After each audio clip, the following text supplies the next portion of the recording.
Hello everyone, hope you all had a good weekend. This week we are wrapping up Module 2 with just your last 3 assignments for Module 2. Two of them we'll go over in just a bit. That last one's going to be the Module 2 final assignment. Let's go ahead and take a look at what's going on. So we first have the readings of The Fruit and the Bruising. And this is another one of those discussion posts where you're going to post your initial reply by Wednesday, and then your peer replies by Saturday. Okay. Now, remember to make your discussions as as available to people as much as possible. You know, you want to express everything that you feel about the reading, and also respond to another student so you can have some more of that interaction. Okay, normally in a classroom, you know, we would be getting to groups, or we'd be pairing up, just talking to each other, or maybe just sitting around in a circle and just really discussing each other. I want to mimic that as much as I can. I know it's really hard to do right now with remote learning, and you're probably trying to do this with all your other courses as well, but I think some of that interaction is really important when it comes to our learning.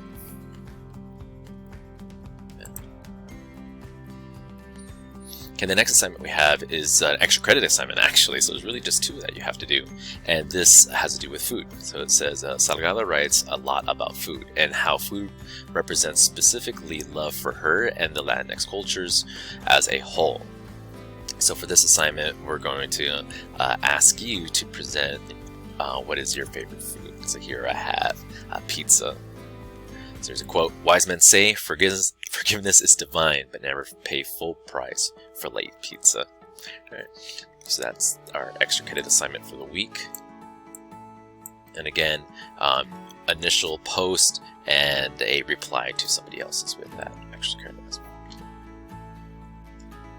Okay, so here we have the Corazon Theme Module 2 quiz. Now, again, this is one of those open-ended type questions.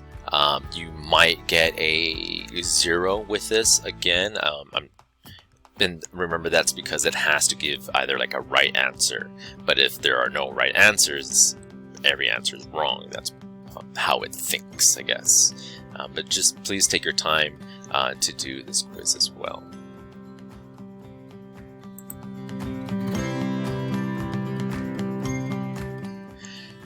Now here we talk a little bit about literacy.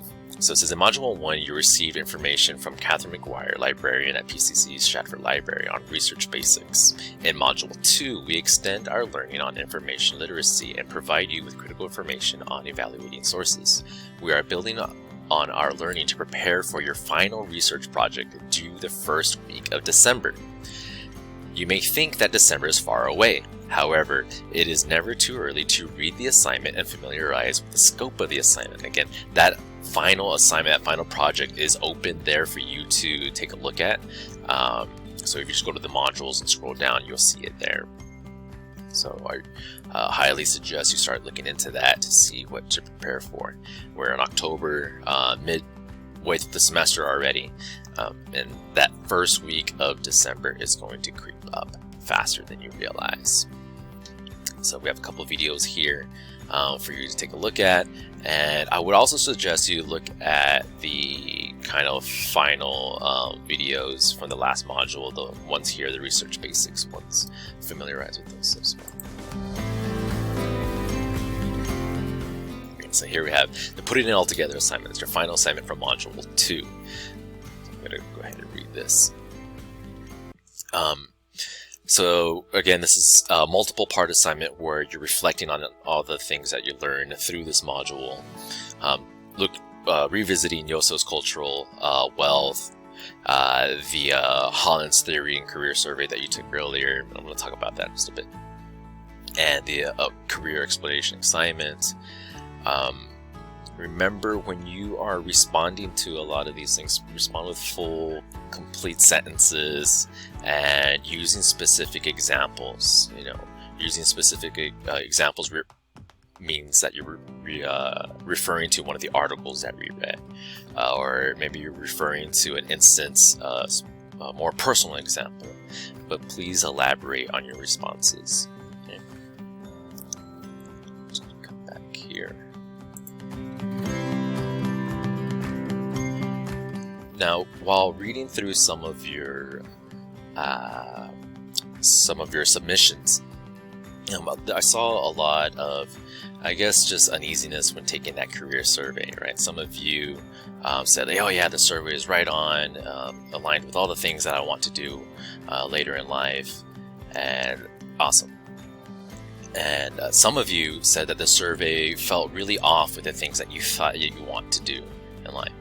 Now, that you can use that information in a couple of different ways. You can use that information to maybe open some new doors for you. Maybe you can get interested in some things that you never thought you'd be interested in before. Or you can kind of just use these as a guide. Remember, a lot of these types of personality surveys or career surveys are very general, looking at your general skills and abilities that you have, and general interests that you have. So there is a lot of overlap. So you might think like, oh, I never thought I would be told to become a doctor or a teacher, but it just maybe means that you have some qualities that may be beneficial for a teacher or a doctor to have. Okay, and I mean, if you have your mindset on something that you want to do, or you have your future career on, I mean, go for it. Right? Don't let some of these personality or career surveys, push you off your path. Okay. There was also some question about, what were the similarities between, that personality type survey and that more kind of social justice race survey that you took. I really challenge you to make connections between maybe the types of personalities that you have, leading to the types of careers that you might have, and those opportunities, or I guess those opportunities that you might have with those careers. How are you going to use the privileges that you will gain, with these future careers to, just make the world a better place, right? And it's all kind of connected. There's no one thing without the other. We're all here together trying to figure out, the best thing for ourselves and the people around us. Part of that is the career that you choose, just like the discussions that we've been having here. But, I challenge you to stretch those connections and try to dig deeper into some of these concepts.